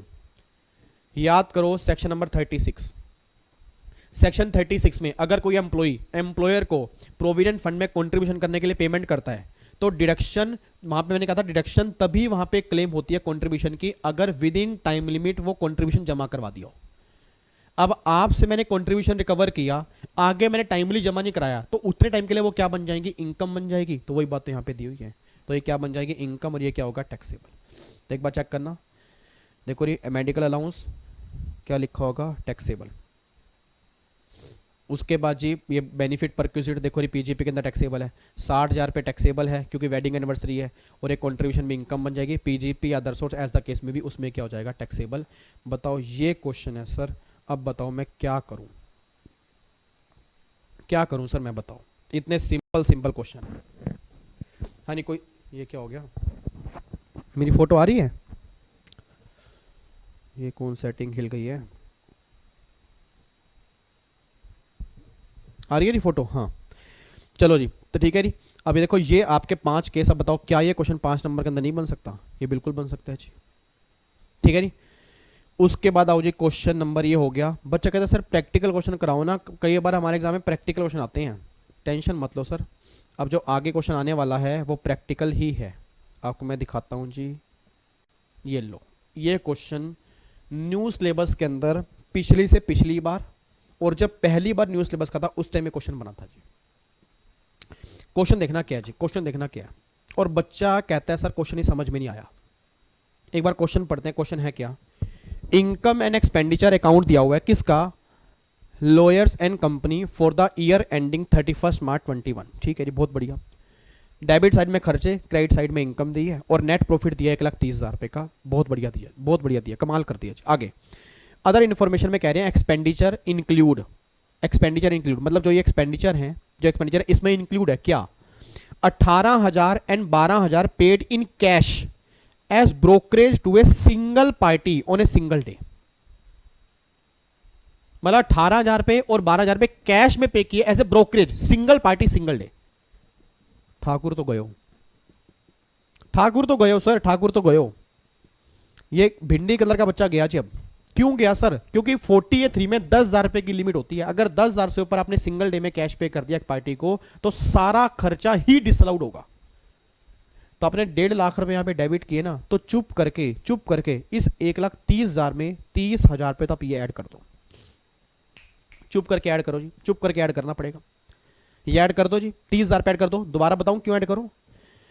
पीजीपी का चैप्टर करना पड़ेगा उसके लिए, या पार्टनरशिप फर्म की टैक्सेशन करनी पड़ेगी, या पीजीपी। बिना पीजीपी के समझ में नहीं आएगा जी। तो मैं आप सब बच्चों से हाथ जोड़ के रिक्वेस्ट करूंगा कि भैया अगर आपने पीजीपी नहीं देखा, वैसे तो अभी टाइम है नहीं, बट अब एग्जीक्यूटिव के सहारे ही जाना पड़ेगा जी, कोई उसमें मैं कुछ नहीं कर सकता। बट अगर किसी को लगता है कि हमारा भाई एक ही पेपर टैक्स का बचा हुआ है और हमारे पास टाइम है, तो पीजीपी की रिवीजन क्लास देख लेना सर, कम से कम रिवीजन क्लास देख लेना, क्वेश्चन बिल्कुल गिरे हुए बन जाएंगे। अब खुद सोचना सर, 48(3) पीजीपी का है, उसमें 10,000 रुपये की लिमिट है, ये 30,000 रुपये खर्चा करें, 30,000 रुपये डिसलाउड हो गया ना। डिसलाउड मतलब जो खर्चा डेबिट किया हुआ था, डेबिट नहीं होना चाहिए था, ऐड करेंगे, 30,000 रुपये ऐड कर दिए। फिर डेप्रीसिएशन, वो 32 वाला 40,000 रुपये का है, आपने डेबिट कितना किया है? 20,000 रुपये। अब ये होगा अकाउंट्स वाला, इसको हम क्या करेंगे? ऐड करेंगे 20,000 रुपये, और जो इनकम टैक्स वाला 40,000 रुपये होगा इसको माइनस कर देंगे। तो 20,000 रुपये ऐड करके 40,000 माइनस कर देंगे, ये कॉन्सेप्ट भी हो गया। फिर आगे रेम्यूनरेशन डेबिट किया पार्टनर की 1.5 लाख रुपए, इसको हमें एक बार सारी ऐड करनी पड़ेगी। क्यों? क्योंकि सर हमें पहले बुक प्रॉफिट निकालने पड़ेंगे फर्म के। बच्चा कहता सर क्यों निकालने पड़ेंगे? भाई रेम्यूनरेशन अगर पार्टनर को दी है तो अलाउड होती है ना मेरे बच्चे, अलाउड तो होती है, बट कितनी अलाउड होती है? याद करो, बुक प्रॉफिट का पहले आपके जो बुक प्रॉफिट होते हैं, पहले 3 लाख के बुक प्रॉफिट का 90% और अगले बुक प्रॉफिट का 60%। तो मुझे क्या पता कि ये 1.5 लाख रुपए जो डेबिट किए हैं सही किए गलत किए। याद करो, पार्टनरशिप फर्म की टैक्सेशन के अंदर आपको मैंने वहां पर भी कहा था कि बुक प्रॉफिट निकालने के लिए सबसे पहले तुम रेम्यूनरेशन जोड़ दो, पूरी की पूरी जोड़ दो, उसके बाद ही बुक प्रॉफिट आएंगे। आपने 1.5 लाख रुपए जोड़ दिए। फिर इंटरेस्ट डेबिट किया 20%, तो 12% तक तो डेबिट ही होता है। सर पार्टनरशिप फर्म ऐसे मत देखो मेरी तरफ यार, ऐसे मत देखो प्लीज, मुझे आंसर दो। 12% तो डेबिट ही होता है पार्टनरशिप फर्म वाले केस में, 8% हम क्या करेंगे? डिसलाउड करेंगे। तो अगर 20,000 पे ये है, मतलब 20,000 पे 20% है, तो 12 कितना हो गया? 12,000 पे, तो 8,000 पे इसमें आप जोड़ दो जी, या आप 8,000 पे जोड़ दोगे। ठीक है, अब एक बार फटाफट से इनको जोड़ना जी, एक बार जल्दी जोड़ के बताओ जी, जल्दी बताओ जोड़ के कितना आ रहा है, बताओ रे जोड़ के कितना आ रहा है फटाफट से। अगर मैं इसको जोड़ता हूँ कितना आ रहा है? 30,000 प्लस में 20,000 प्लस में माइनस में 40,000 डेप्रिसिएशन प्लस में 1.5 लाख और प्लस में 8,000 प्लस में 1,30,000, तो 2,98,000, मतलब 2,98,000 मेरा निकल के आ रहा है। हाँ देखो जी, बुक प्रॉफिट कितना आ गया? 298 आ गया जी। बताओ क्या इसके अंदर 2 बार क्वेश्चन बना है ओल्ड न्यू सिलेबस के अंदर। बच्चे कह रहे पता नहीं क्वेश्चन कहाँ से बनते हैं सर, इनकम टैक्स के हमें समझ में नहीं आता। प्रॉब्लम क्या है? प्रैक्टिकल क्वेश्चन आप करके जाते ही नहीं हो, प्रोविजन आपको एग्जीक्यूटिव को याद नहीं होते। और एग्जीक्यूटिव वाले कई बार क्या होता है सर, बच्चा सेल्फ स्टडी करता है, बच्चा कहता है मैं तो वही टॉपिक करूंगा जो प्रोफेशनल में दिए हुए हैं। सर इंस्टीट्यूट ने बहुत बड़ी गेम खेली है आपके साथ, आप बिना 5 हेड के प्रोफेशनल का सिंगल क्वेश्चन भी सोल्व करके दिखा दो, मान जाऊंगा आपको, सारे उससे इंटरलिंक हैं। अब बताओ ये क्वेश्चन पीजीपी का नहीं है, पीजीपी का है। बच्चा कह रहा है पार्टनरशिप फर्म की टैक्सेशन का है। मेरे बच्चे पार्टनरशिप फर्म की टैक्सेशन का है, फर्म की टैक्सेशन के सारे प्रोविजन किस हेड के अंदर है? पीजीपी के अंदर है ना। अब जिसको यही नहीं पता कि भैया 48(3) क्या है, क्योंकि 48(3) तो पीजीपी का है, पार्टनरशिप फर्म की टैक्सेशन में क्या है? 40B है। 40B चलो हमें पता है, बट 48(3) अगर हमें यही नहीं पता कि 10,000 रुपए की लिमिट है, तो सारा खर्चा डिसलाउड करेंगे नहीं, यहां पे गलती हो जाएगी। ठीक है, तो ये 30 ऐड करा, 8 किया, ये पूरी रेम्यूनरेशन ऐड की, डेप्रिसिएशन वाला कॉन्सेप्ट किया, 298 आ गया। अब 298 के 2 टुकड़े करेंगे। अब अगर 298 के 2 टुकड़े करूंगा, पहले 3 लाख के अलग कर दूंगा, तो है ही 298, तो 298 का 90% अगर मैं निकालूंगा तो आएगा 2,68,200, जबकि रेम्यूनरेशन दी कितनी है? 1.5 लाख रुपए की दी है, तो सारी अलाउड है। नहीं आया बात समझ में? नहीं आई ना? इधर देखो ध्यान से, बुक प्रॉफिट निकाल दिए, बुक प्रॉफिट निकाल दिए। अब बुक प्रॉफिट में क्या करते हो? पहले 3 लाख के बुक प्रॉफिट तक, ये कितने हैं? 298 है, तो पहली कैटेगरी में कवर हो गया। इस बुक प्रॉफिट का 90% और 1.5 lakh, whichever is higher, इतना अलाउड होती है सैलरी। इसका 90 कितना आ रहा है? 268,200 और 1.5 लाख, हायर क्या बचा? इतना, इतनी सैलरी अलाउड है। और मैंने दी कितनी है? 1.5 लाख रुपए, तो अलाउड कितनी होगी? 1.5 लाख ही तो अलाउड होगी।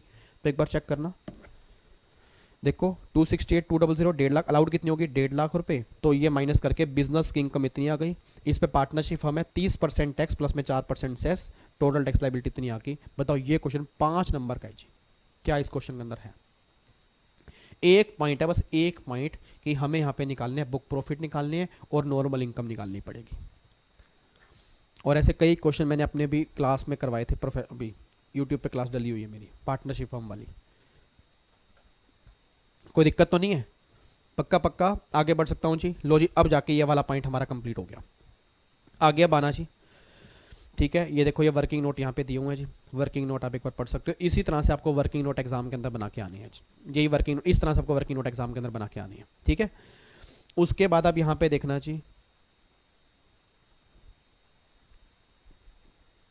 ये लो जी,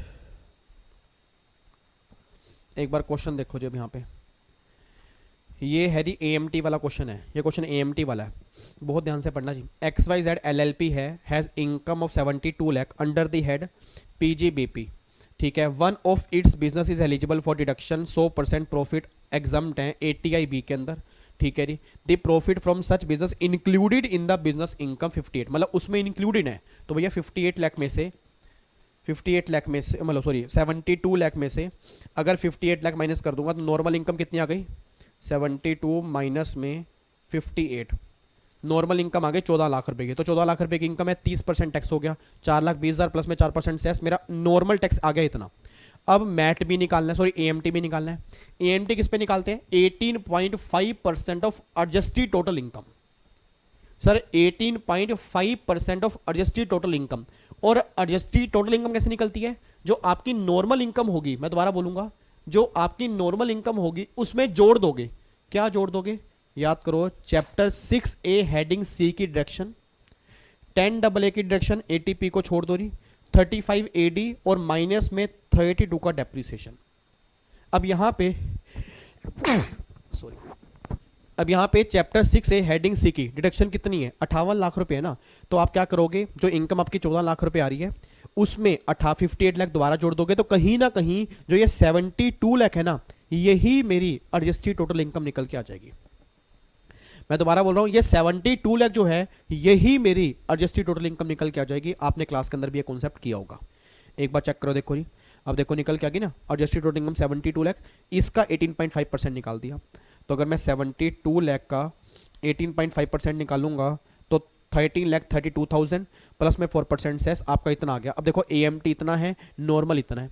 मुझे फटाफट से बोलना जी पूरी क्लास, हाँ जी बस इधर देखो ध्यान से, इधर देखो, पूरी क्लास मुझे बोल दे आपका नॉर्मल इतना है जी, AMT इतना है। अब अगर नॉर्मल इतना है, AMT इतना है, तो आपका यहाँ पे AMT ज्यादा है।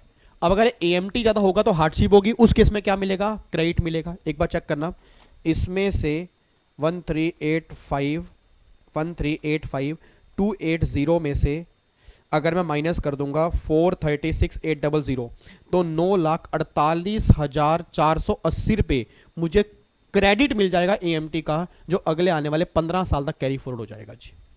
ठीक है, बताओ, ये क्वेश्चन है जी आपका। ठीक है, बच्चा कह रहा है सर यहाँ पे सरचार्ज एप्लीकेबल क्यों नहीं किया? क्योंकि यहाँ पे इनकम तो 50 लाख से ऊपर है। मेरे बच्चे इंडिविजुअल वाला क्वेश्चन नहीं है, इंडिविजुअल वाले केस में 50 लाख के बाद सरचार्ज है। आपको दिखाऊंगा अगला क्वेश्चन, उसमें इंस्टीट्यूट ने गलती की हुई है, उसमें इंस्टीट्यूट ने गलती की हुई है, उस गलती को हमें सही करना है। बट यहाँ पे तो LLP है ना, तो LLP वाले केस में सरचार्ज 1 करोड़ के बाद है। ठीक है, तो यहाँ पे इन दोनों का डिफरेंस निकाल लोगे। देखो यहाँ पे उन्होंने दिया भी होगा, देखो ये दिया हुआ ना, इतना क्रेडिट मिलेगा जो अगले 15 साल तक आगे जाएगा जी। इस तरह का क्वेश्चन आपके एग्जाम में AMT का बन जाएगा जी। ठीक है, तो पहले निकालोगे नॉर्मल, और फिर निकालोगे एडजस्टेड टोटल इनकम, उसके बेस पे आप कैलकुलेशन करके आओगे जी।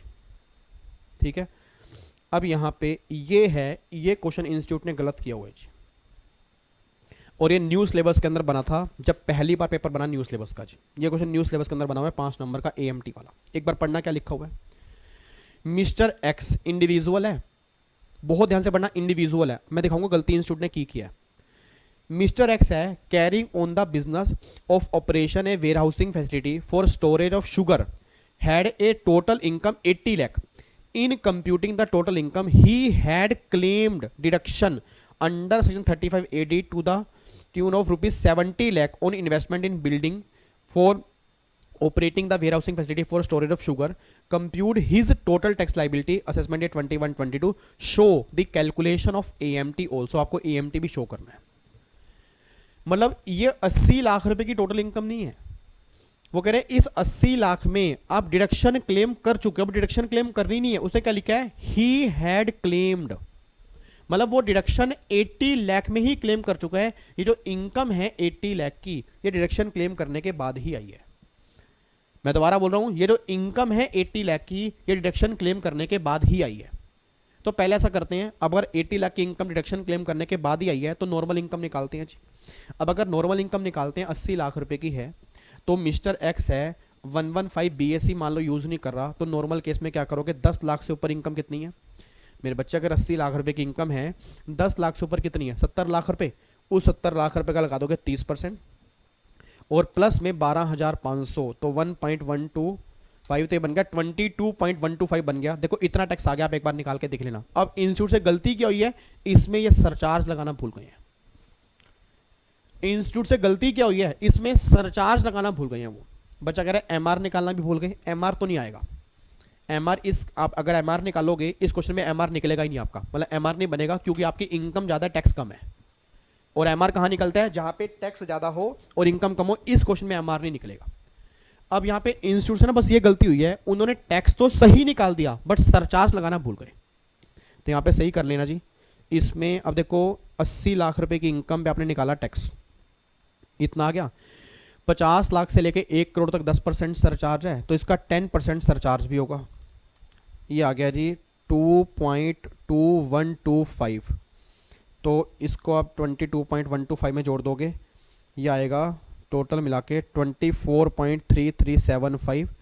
इसका 4% आप निकालोगे सेस, इसका 4% अगर मैं निकालूंगा तो 0.09735, 24.3375, तो हो गया 25.311। इतना टैक्स आएगा, ये गलत है जी, ठीक है जी, ये इतना टैक्स निकल के आएगा। एक बार दोबारा बोल रहा हूँ कैसे निकाला जी। अब अगर इस बार के एग्जाम में सेम डिट्टो क्वेश्चन अगर आपको देखने को मिल जाए तो गलती से भी गलती मत कर देना जी। मैं कह रहा हूँ जल्दबाजी में कई बार गलती हो जाती है और इंस्टीट्यूट से आंसर बनाने के अंदर भी गलती हो गई है, ठीक है, बट ये आंसर सही नहीं है। इसमें सरचार्ज भी एप्लीकेबल होगा। क्यों एप्लीकेबल होगा, क्योंकि 50 लाख के बाद सरचार्ज एप्लीकेबल होता है, इसमें इंस्टीट्यूट ने सरचार्ज नहीं लगाया। आपको मैं दिखाऊंगा, जब इन्होंने एएमटी निकाला ना, एएमटी निकालते हुए सरचार्ज लगा दिया। जब इन्होंने एएमटी निकाला उसमें सरचार्ज लगा दिया, नॉर्मल टैक्स निकालते हुए लगाना भूल गए, ठीक है।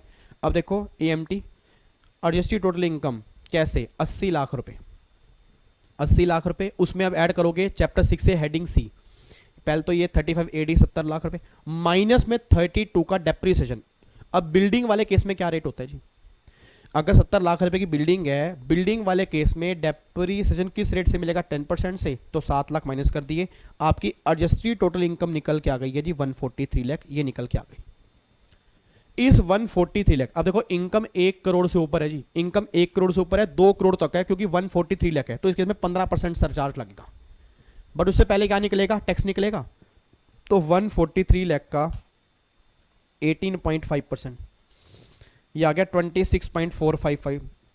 देखो एडजस्टेड टोटल इनकम 100 लाख से ऊपर है, 15% सरचार्ज, तो इसका 15% अगर मैं निकालूंगा तो 3.96825, ठीक है, ये टोटल आ गया। इसमें 4% सेस जोड़ दिया, टोटल टैक्स आ गया इतना। अब देखो ये एएमटी आ रहा है इतना, नॉर्मल टैक्स आ रहा है 25 पॉइंट ये।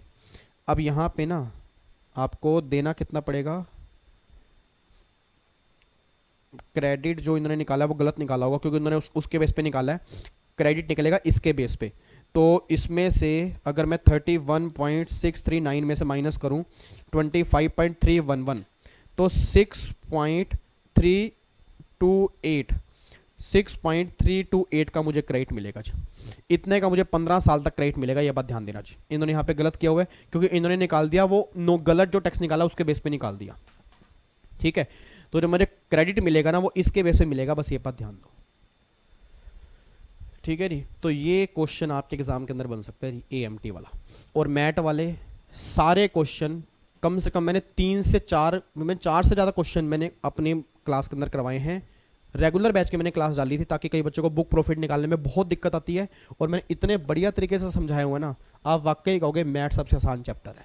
बट वो अगर आपको टाइम ही नहीं मिला उसका मैं क्या करूँ सर, क्योंकि मैं तो ऑलरेडी डाल चुका था कुछ बच्चों की रिक्वेस्ट पर, और मैंने अपना काम किया था। बाकी आप अगर टाइम हो तो जरूर देख लेना, नहीं तो एएमटी वाले जो क्वेश्चन बनेंगे, आपने कहा था ना एएमटी वाले क्वेश्चन कैसे बनेंगे, क्योंकि कई बच्चों की डिमांड थी कि सर मैथ वाले तो करा दिए, एएमटी वाले क्वेश्चन कैसे बनेंगे, इस तरह से एएमटी वाले क्वेश्चन बनेंगे जी, ठीक है जी। तो ये क्वेश्चन है जी, इसमें कोई दिक्कत कोई परेशानी हो मुझे बता देना जी, ठीक है। बाकी ये क्वेश्चन मैट के थियोरटिकल क्वेश्चन है, एक बार एक आधा क्वेश्चन पढ़ लो। MAT is attracted under 115 JB on account of total income being less than 50% of net profit as per profit and loss account of the relevant previous year। क्या ये स्टेटमेंट सच्ची है? नहीं जी, ये स्टेटमेंट झूठी है। देखो जी, the statement is incorrect as the MAT is attracted under section 115 JB on account of total income being less than 50% of book profit. क्योंकि वो बुक प्रॉफिट का निकलते हैं सर, मैट आपके नेट प्रॉफिट का नहीं निकलते, वो बुक प्रॉफिट का निकलते हैं। उसके लिए बुक प्रॉफिट निकालने पड़ते हैं, उसमें कुछ आइटम्स ऐड करोगे, कुछ आइटम माइनस करोगे, और कौन सी आइटम ऐड होंगी कौन सी माइनस होगी उसका बहुत बढ़िया डायग्राम मैंने बना के मैंने समझाया था जी आपको। ठीक है, तो ये क्वेश्चन आपके निकल के आ रहे हैं जी। अब ये सारे आपके थ्योरी बेस वाले क्वेश्चन है, बिल्कुल सिंपल सिंपल, इसको आप रीड कर सकते हो। ये वाला क्वेश्चन जी, ये मैट का है, इस तरह क्वेश्चन मैंने अपने उस क्लास के अंदर करवाया हुआ जी, आप चेक कर सकते हो इसको। ठीक है, तो फाइनली अच्छा एक क्वेश्चन और है, हाँ एक क्वेश्चन और बायबैक का भी देख लो। चलो, बायबैक का भी कई बार क्वेश्चन आपके एग्जाम के अंदर बना है। अब बायबैक के केस में तो मैंने पहले भी आपको समझा देती थी, चाहे वो लिस्टेड शेयर का बायबैक हो चाहे वो अनलिस्टेड का बायबैक हो, अब दोनों ही केस में टैक्सेबल एक तरह से होगा जी। अब दोनों ही केस में कंपनी के हाथ में टैक्सेबल होगा, कंपनी टैक्स काटेगी 20%, प्लस में 12% हर केस में सरचार्ज होगा, प्लस में 4% हर केस में सेस होगा। एक बार चेक करना, Lal limited domestic company purchase its own unlisted share on 17 August 2020। The consideration for buyback amounting 18 lakh, 18 lakh रुपए बायबैक प्राइस है, which was paid by on the same day. Lal limited has receive 11 lakh रुपए, तो profit कितना हुआ? 18 माइनस 11 कितना हो गया? 7 लाख रुपए का प्रॉफिट हो गया। देखो 7 लाख का प्रॉफिट है, इसका 20% 1.4, इसमें 12% सरचार्ज, इसका 12% हो गया, इन दोनों को जोड़ के आ गया इतना, उसका 4% सेस। ये टैक्स लाइबिलिटी आपकी निकल के आ गई जी, ये टैक्स लाइबिलिटी आपकी निकल के आ गई, इतना आंसर आपका निकल के आ गया जी। ठीक है,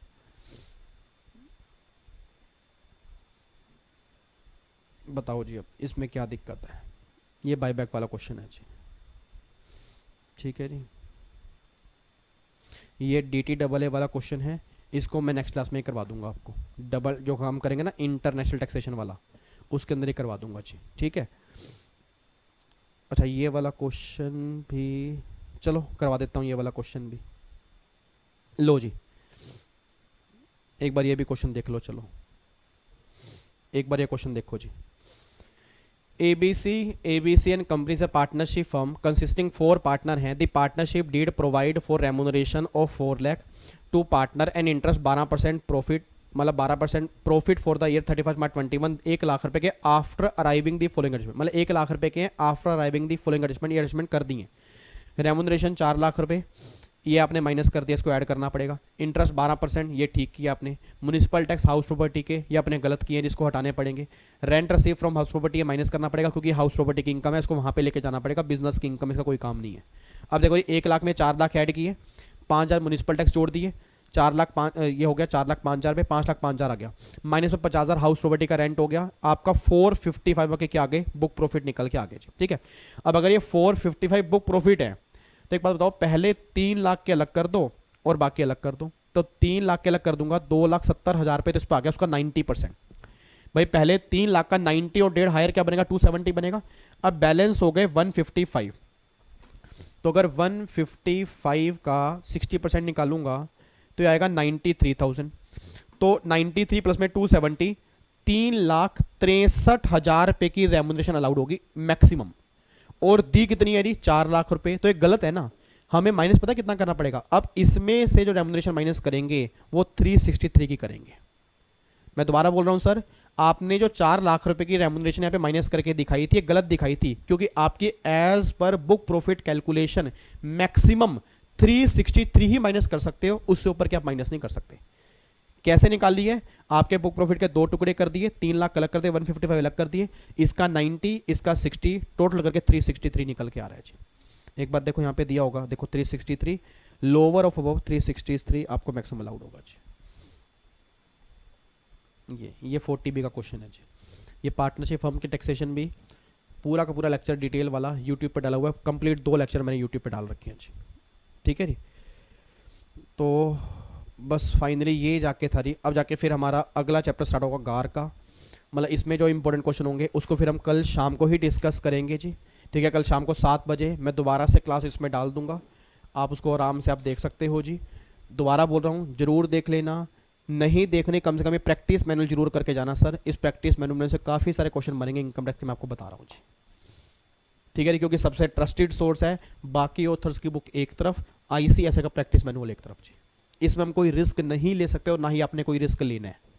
ठीक है, चलो जी फिर बाकी मुलाकात करेंगे अब कल की क्लास में। अगर कोई भी डाउट एटसेट्रा होगा एक बार इसके कमेंट बॉक्स में डाल देना, उसको मैं देख के अगली क्लास की रिकॉर्डिंग करने से पहले उसके मैं आपके डाउट सोल्व कर दूंगा जी।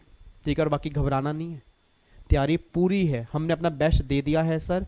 अब बिल्कुल टेंशन छोड़ दो और लोगों की बातें सुनना छोड़ दो, जितनी अपनी तैयारी है उसके बेस पे ही काम करके जाओ। ठीक है जी, चलो ओके जी, bye bye, take care, god bless you, love you so much, जय हिंद जी, thank you so much, bye bye, bye bye जी, खुश रहो हमेशा जी, बाय बाय।